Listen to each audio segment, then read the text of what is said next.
Shalom, shalom. How y'all doing, brother? Yohanatan here. Welcome back to Yohanatan's house. It's been a minute since I said that, but how y'all doing? Pray everybody had a blessed and an amazing Shabbat. It's Saturday evening right now where I'm at, and Shabbat has come and gone. Shabbat is definitely one of my favorite day of the week. My work weeks tend to be filled. I work very hard, so I'm always excited and looking forward to the Shabbat, a day that I could rest and chill and relax and just rejuvenate from a long week.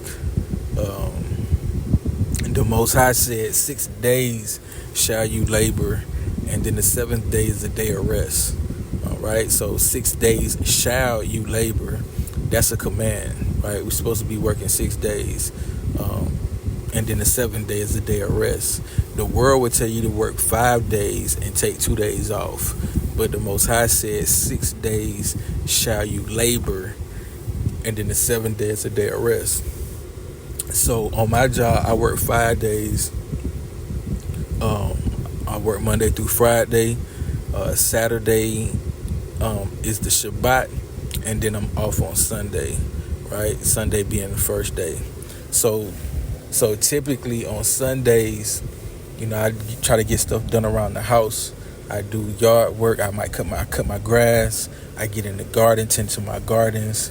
I go out. I run errands and things of that nature. But overall, just trying to stay productive for the 6 days, and then just enjoying my seventh day, my Shabbat, my Sabbath. Definitely teaching that unto my children, the importance of keeping the Shabbat. But bless y'all. I wanted to get on here tonight because during the Shabbat, I had an opportunity to speak with one of my beloved elder sisters in the faith, and I always enjoyed talking to her. She's a wise woman, very, very wise woman. I always enjoy her counsel, respect her counsel very much. And she inspired me to want to do a video tonight. She told me that she enjoyed my videos very much, particularly the ones that I spoke about relationships, and spoke about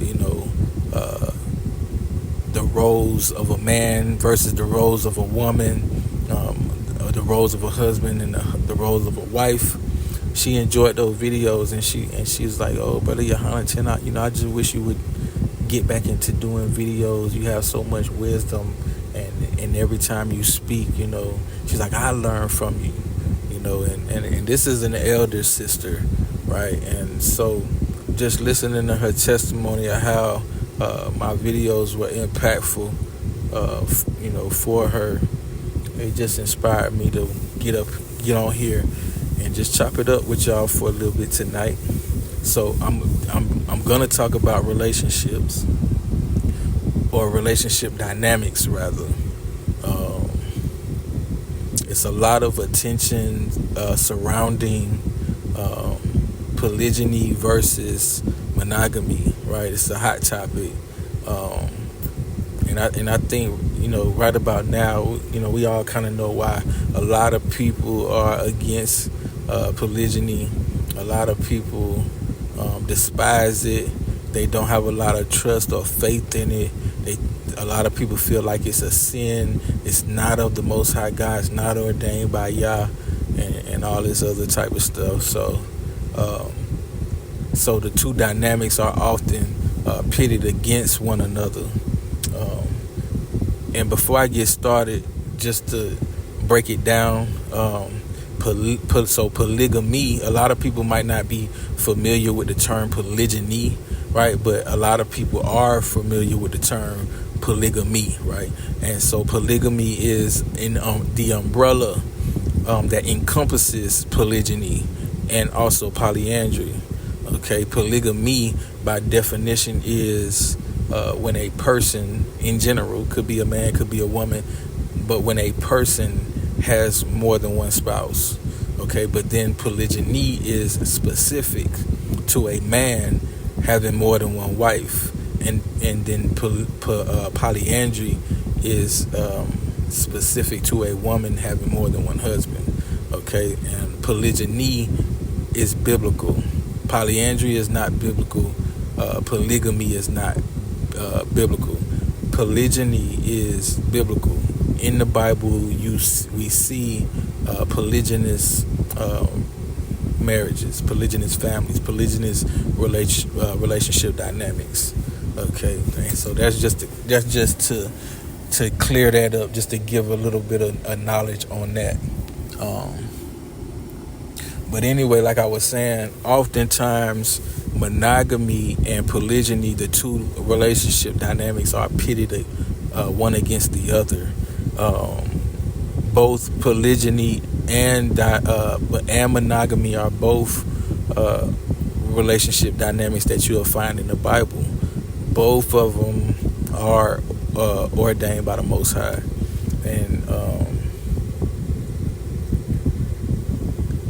and so for the two relationships to be pitted against one another, it really doesn't make a whole lot of sense. The arguments that they make, besides them feeling like it's a sin and it's not of the Most High's will, and it goes against the Bible, and it's not biblical marriage. Besides that, right, the other arguments that they make, like polygyny doesn't work, women are too jealous for polygyny, men are just lustful, and it just doesn't work, right? The arguments that they make to combat polygyny, or to argue polygyny, the same arguments can be made about monogamy, right? And so basically what it boiling down to is a lot of people just are not groomed and are not trained in how to have a successful relationship. Polygyny, because so many people are against it, it tends to fall up under the microscope more times than none. It's highly examined, and it's questioned all the time, when monogamy has the same failure rate, if not more, right? Monogamy relationships probably fail more than polygynous relationships, because monogamy is more so practiced, right, than polygyny. More people are monogamous in this day and age, and in this region of the world. More people practice monogamy than there are people that are doing polygyny, right? And so, simple mathematics, there's going to be more failed monogamous relationships. But when monogamous relationships don't work out, they don't fall under the same scrutiny as polygynous relationships. People in monogamous relationships break up all the time, every day. Monogamous relationships, people get divorced every day. And if you don't believe it, just Google the statistics concerning or surrounding divorce rate. Look at the divorce rate in America. If people are even getting married at all, and then that's another statistic. How many people are getting married today, versus people getting married back in the 60s or the 70s or the 50s, right? More people were definitely married back in the older times than now. You know what I'm saying? People will say, times has changed, times is different, or whatever the case may be. But the Most High never changes. I dislike when I hear these retorts come from people who are in the truth, so-called in the truth, or of the faith, right? They make comments like that. Well, times has changed, times is different. But the Most High doesn't change, right? And the Most High said there's nothing new under the sun. And the Most High also said that it is the heathen that has sought to change the times, right? But to the Most High, nothing has changed, right? And His laws and His statute commandments have not changed. He don't give us a pass He don't give us a pass, to transgress his law under the pretense that times have changed. Well, he doesn't say what times have changed, so I'm gonna get him a pass on this one time. No, we're still held accountable, right? Because the Most High does not change, right? So polygyny falls up under the scrutiny because people are just against it, right? Monogamous relationships fail all the time. Monogamous relationships have problems just like polygynous relationships have problems. Polygynous relationships are expected to fail. You know what I'm saying? They're expected to fail, and when they do fail, there's always the "I told you so" factor. You know what I'm saying? And when they do fail, oftentimes, the man is made out to be the bad guy. He's the villain, and while the woman is victimized, right? The man was taking advantage of her. The man coerced her. And the woman was the victim and the man was the villain, right? And the woman falls, she doesn't get the hot seat, right? She doesn't get the scrutiny, even though she was a willing participant. She don't get the same treatment as the man. In monogamous relationships, people break up all the time, right? And then get asked, well, what happened with the relationship? What happened with you and so? And it could be a very, very bland, very simple, not in-depth response. Oh, it just didn't work out. He wasn't the one for me, or I wasn't the one for him, right? And then people just kind of like, oh, okay, I get it, I understand. Damn, y'all looked cute together, but I get it, okay. And then everybody just kind of move on with their life, on to the next one, right? But in polygyny, when relationships don't last, that, like I said, there's always the "I told you so" factor, and see, this is why polygyny don't work. This is why polygyny don't work. But that same energy is not given in monogamous relationships. Like, nobody is encouraged to not do monogamy because monogamy just does not work, right? And if you take into consideration, like I said before, the divorce rate, and that's just in marriage, but just monogamous relationships in general, right? Because you don't have to be married to be monogamous, right? Let's clear this up right now.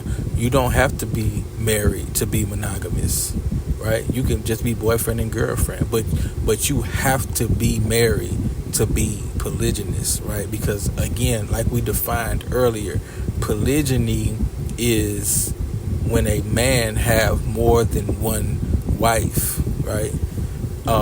Oftentimes polygynous men get accused of being lustful and just wanting sex and just wanting quote unquote want to have his cake and eat it too, right? Is what gets said a lot, because he wants to take on the responsibility of more than one woman, right? He gets accused of these things. But a man don't have to marry a woman just to have sex with her. You know what I mean? As a matter of fact, I find it more easier to have sex with a woman than it is to getting a woman to agree to be my second wife, right? I could more easier convince a woman to have sex with me, even though I'm a married man, and she know I'm a married man. I could more easily convince a woman to have sex with me, to creep around with me, to be my side chick, to do the sneaky, creepy stuff with me. I could get her to more easily do that with me than I could to get this woman to agree to be my other wife, my second wife. So, but a man don't have to marry a woman to have sex with her. So to accuse a man of just being lustful and just wanting to have sex and that's his reason for wanting to be polygynous. It don't make sense. It don't make no sense at all. A man, like I said, a man don't have to marry a woman if he just want to have sex, man. A lot of women are freely, willingly spreading their legs, man. They spreading their legs, man. They not closing their legs. They're not keeping their legs closed, and that's just the fact of the matter. But anyway, so polygyny, the same arguments that could be made about polygyny, the same arguments can be made about monogamy, right? Monogamy relationships, a lot of monogamous relationships are not working. A lot of polygynous relationships are not working. There's a revolving door, around both relationship dynamics.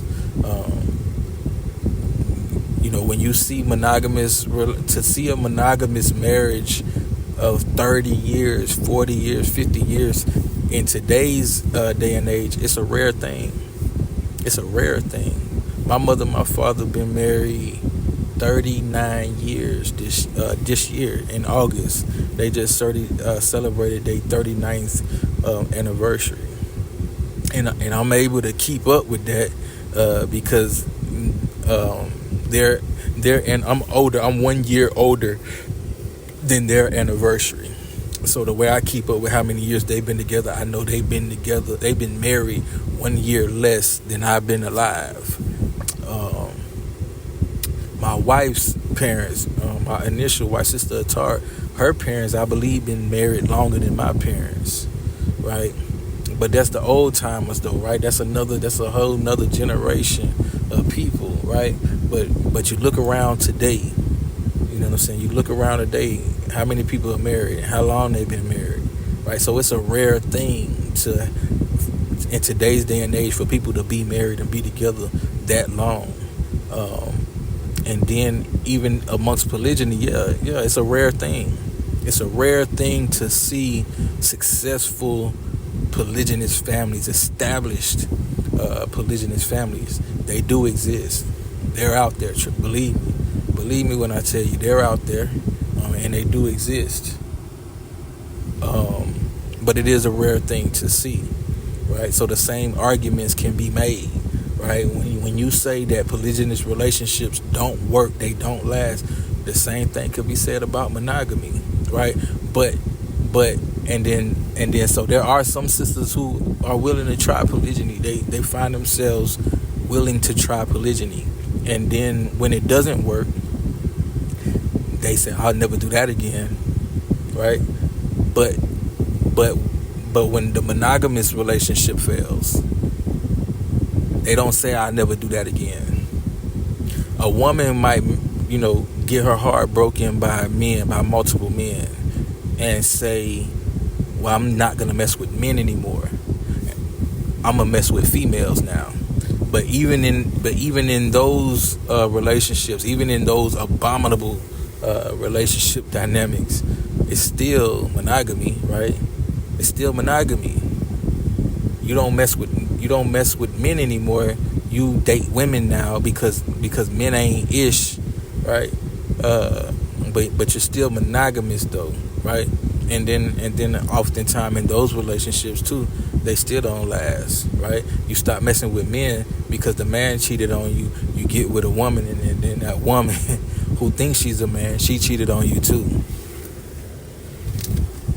So the same things that can be said about polygyny, the same arguments that can be made about polygyny can be made about monogamy, right? And so basically what it's boiling down to is people are not trained, they're not groomed in how to have successful relationships. And believe it or not, you have to be trained, you have to be groomed in order to be successful in relationship, in marriage. Unfortunately, many of us come from broken families, broken homes. Many of us coming from single parent homes. Many of us did not have example of righteous marriage, righteous relationships between our mother and our fathers, right? Many of us have fathers that were in prison. Many of us have fathers who were deadbeats. Many of us had mothers that was drug addicts, right? Many of us had mothers that just wasn't around, dropped us off at grandma's house, or wherever the case may be. So a lot of us come from broken family, broken home, broken relationship, and even some of us that come from that still manage to become successful in their own relationships, right? Because my mother grew up without a father, right? My grandmother on my mother's side, she had, I think, 8 children, and none of my mother nor none of her siblings grew up with their father. Yet my mother been married to my father for 39 years, right? And then my father come from single mother household, basically, right? My mother didn't really know her father, growing up. My father, he knew who his father was, but my grandfather on my father's side, he was in the streets. And he was in the streets. So, according to my father, what he told me, like he really didn't have a father like that either.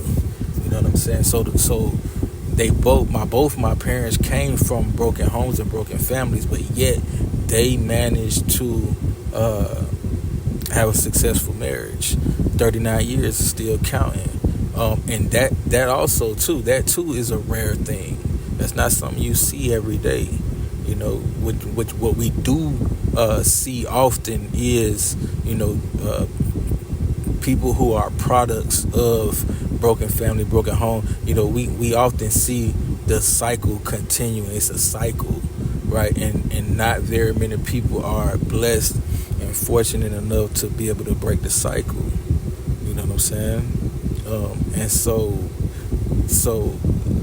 being trained and being groomed is very important. You know what I'm saying? Like my mother and my father are testimonies of people who were not trained and not groomed in it, but were able to make it happen, were able to make it work. And like I said, that's rare, right? But wide and large, people that are successful in marriage, typically they come from, more times than none, they come from that, right? And so me and my wife, me and my initial wife, been married 15 years now, almost 16 years, and we both come from wholesome families. And when I say wholesome families, I mean households where there's a mother and there's a father, right? So we were groomed for it. You know what I'm saying?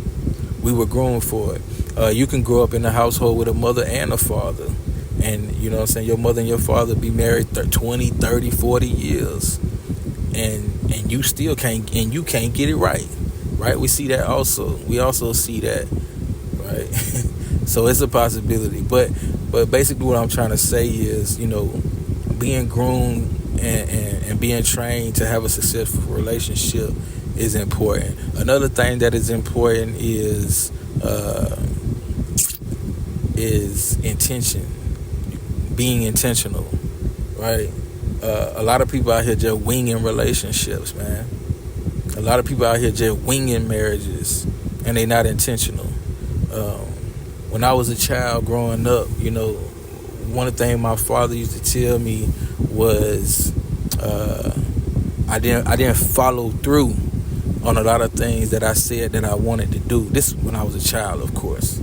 I most assuredly grew out of that.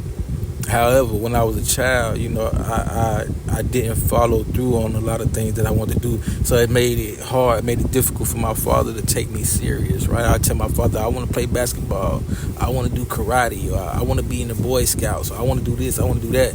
And my father, he found it difficult to really take me serious and really invest in me to do something because of how often I changed my mind. You know what I'm saying? a lot of people are changing their mind in relationships, and they don't follow through. You know what I'm saying? And so they're not intentional. You know what I mean? We That's important. You got to be intentional, right? Anytime I deal with a woman, I'm very intentional. Otherwise, I'm not even dealing with the woman. I'm not even gonna get involved with the woman. You know what I mean? If I get involved with any woman, anybody, period, even friends, even brothers, the homies, you know what I mean? I'm very intentional. Loyalty is important. A lot of people are just not loyal. Chris Brown made that song, "These hoes ain't loyal." A lot of people, not just women, are just not loyal, right? Loyalty is important when it comes to long-lasting, long-standing relationships. My mother and my father, like I said, they've been married for years now. And sure, you know, they had their times when they were fed up with each other and they wanted to be away from each other, right? But one of the keys to successful marriages is, you know, you have to adopt the mindset of, you know, if you're staying, then I'm staying, right? If you're not going nowhere, then I ain't going nowhere neither, right? That's the type of mindset that you have to adapt. Now, I'm not saying, you know, if you're in an abusive relationship and, you know, this man is beating you, you know what I'm saying, and your life is in danger, your life is in jeopardy, that you should stay. No, I'm not saying that, you know what I'm saying, but I will say that people leave relationships for very, very petty reasons, man, and there's no loyalty. Even after you have a child by somebody, you know, you would think that more loyalty will just pour into that relationship, just off the strength of the child, right? Like I said, a lot of us come from broken homes, and it's a cycle that continues to perpetuate itself. And so, you know, you would think that a decent human being, growing up in a broken home, would not want that for their child. You know what I mean? And so would put more effort and try to be loyal, you know what I'm saying, for the sake of the child, so the child could grow up in a household with a mother and a father. But man, just a lot of people are just not loyal, man. A lot of people are busybodies. They bounce around. They go from relationship to relationship. And so this is the problem in both monogamy and polygynous relationship dynamics. These are some of the problems, right? It ain't because it's polygyny, it ain't or monogamy. It ain't got nothing to do with the relationship dynamic. It's the people, man. It's people. For real, man. It's people, man.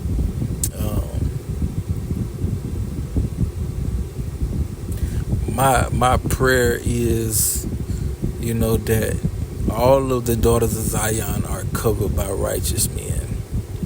My prayer is that all righteous men who desire a righteous wife are blessed with one.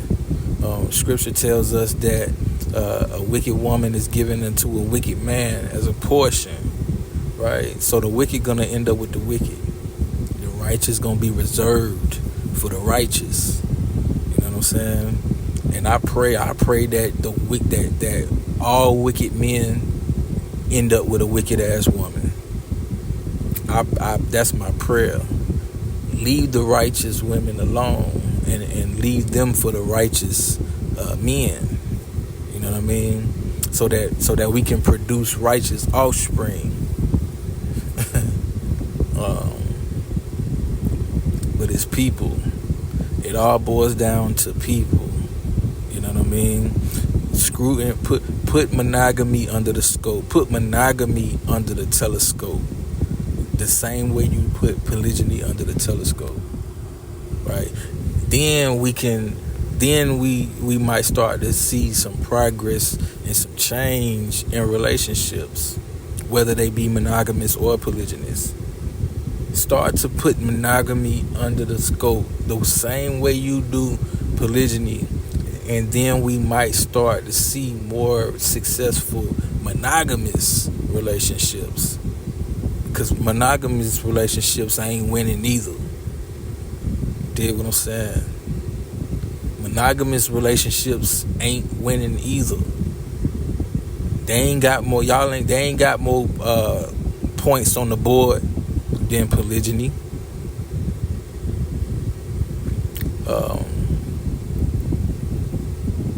It's people, man.